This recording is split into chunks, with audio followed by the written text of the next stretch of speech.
ہم اپنے امام کو نہیں پہچانتے، ہم صرف زبان سے مولا علی ہے، مولا علی، اللہ اکبر، وہ علی جس کے لہجے میں پروردگار شب معراج گفتگو کر رہا ہو، وہ کون ہوگا؟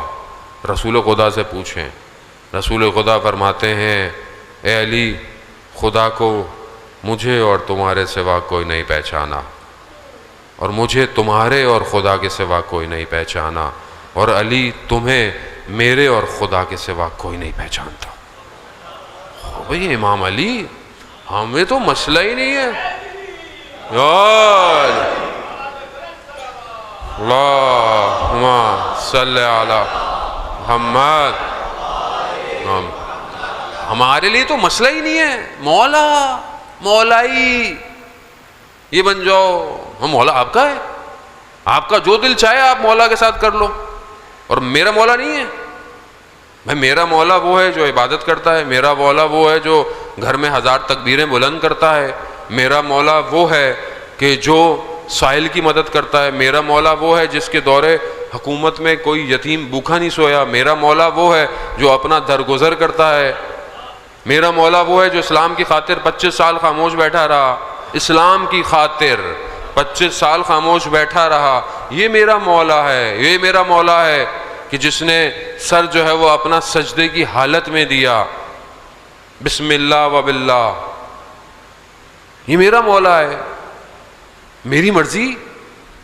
اب آپ کے میں مولا کو کچھ نہ کہوں، آپ بولے میرے، تو آپ میرے مولا کو کیوں ڈسٹرب کر رہے ہو؟ بھائی آپ اپنے مولا کو رکھو اپنے پاس، آپ کو آپ کا مولا قبول، میرے مولا کو مت کچھ کہو، کیونکہ میرے مولا کا حقیقی وارث زندہ ہے، جب وہ آئے گا، اور وہ بس آنے والا ہے، یہ بھی بتا دوں، کوئی یہ تو نہیں کہہ سکتا کہ کب آئے گا، لیکن عصر ظہور اپنے متوقع حالات اور نشانیوں سے قریب آ چکا ہے، وہ آنے والا ہے، وہ جس دن آئے گا اس دن پتہ چل جائے گا صحیح مولا کسے کہتے ہیں۔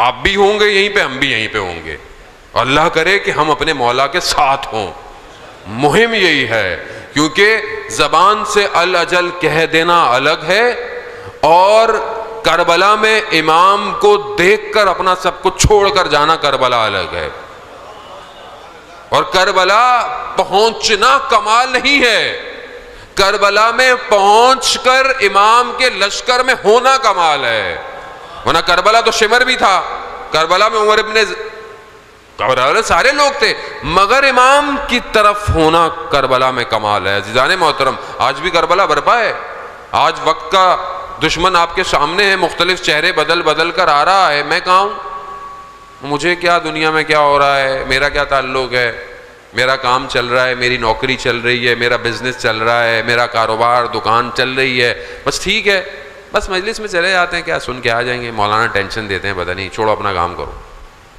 میں تو ایسے ہی ہوں، ایک عالم دین بیان کرتے ہیں، ہمارے استاد حوضہ نجف کے اندر اپنے درس سے پہلے امام زمانہ کی گفتگو کیا کرتے تھے، اتنی گفتگو کرتے تھے کہ مشہور ہو گئے کہ یہ امام زمانہ کا تذکرہ کرتے ہیں۔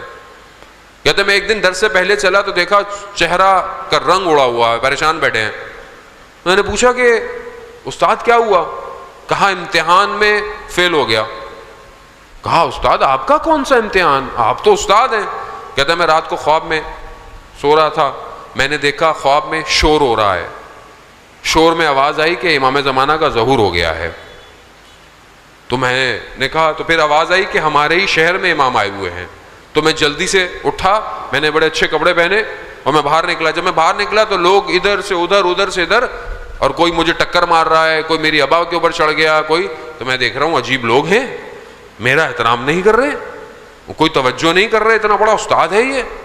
کہتے میں خیر بڑی مشکل سے جہاں پر امام تھے پہنچا، بہت مشکل سے پہنچا، اور میں نے امام کے قریب جا کر امام کو کہا مولا آپ کو آنے کی کیا ضرورت تھی، ہم تھے نا۔ یعنی یہ وہ نفس ہے کہ جو امام کو آنے نہیں دے رہا، حقیقت ہے عزیزان محترم۔ یعنی میں اس ریشم کے کیڑے کی طرح اپنے گرد اس کو بن رہا ہوں، اور میری میں میرے وجود کو مار رہی ہے، خود گھٹ کے مر جاتا ہوں۔ امام کہاں ہے میری زندگی میں؟ ہے امام؟ متى ترانا، میں کب دیکھوں گا آپ کو مولا؟ عزیزان محترم، یہ معاملہ بہت سنگین ہے، ہم بہت ریلیکس چل رہے ہیں، میں آپ کو بتاؤں ریلیکس نہ ہوں بہت زیادہ زندگی میں، بہت معاملہ سنگین ہے، اور جو کربلا کو مانتے ہیں انہیں بہت ہوشیار اور بہت بابصیرت ہونا چاہیے۔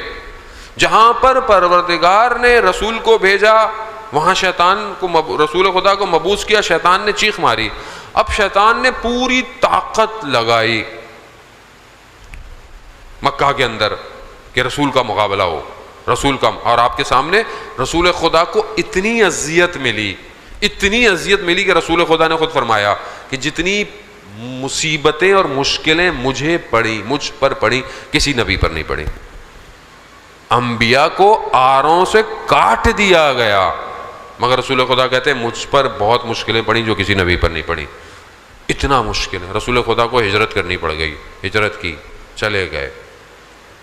اب دشمن منافق کے چہروں میں اسلام میں داخل ہو گیا۔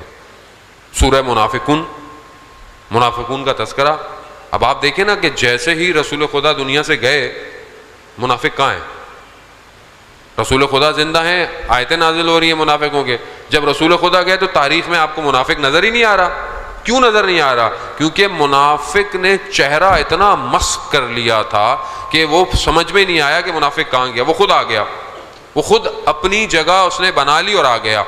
اور اتنا خدا نے انتظام کیا رسول خدا کے لیے 1,24,000 کو بھیج کر انسانیت کو اوج اور کمال تک پہنچانے کے لیے، لیکن ابھی صرف 50 سال گزرے تھے، اور 50 سال میں رسول خدا کے منبر پر یزید جیسا شخص آ کر بیٹھ گیا۔ یہ تھا شیطان کا کارنامہ جو اس نے کیا۔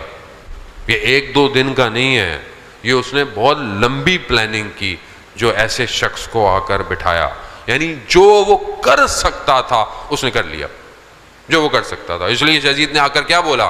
یہ وحی وغیرہ کچھ نہیں تھی، یہ سب بنی ہاشم کا ڈھونگ تھا۔ پہلی بات آتے ہی اس نے وحی کا انکار کیا، اور منبر رسول پر بیٹھا ہوا تھا۔ اب ہم لوگ بعض اوقات تاریخ میں سوچتے ہیں نا، یہ کیسے مسلمان تھے، یہ کیسے لوگ تھے، یہ کیسی امت تھی کہ منبر رسول پر عجیب عجیب سے لوگوں کو بٹھا دیا، کہیں مروان ہے، کہیں یہ ہے، کہیں وہ ہے، کہیں ابن زیاد ہے۔ اب بہت سخت بات ہے لیکن برا مت مانیے گا، ابھی کیا ہو رہا ہے؟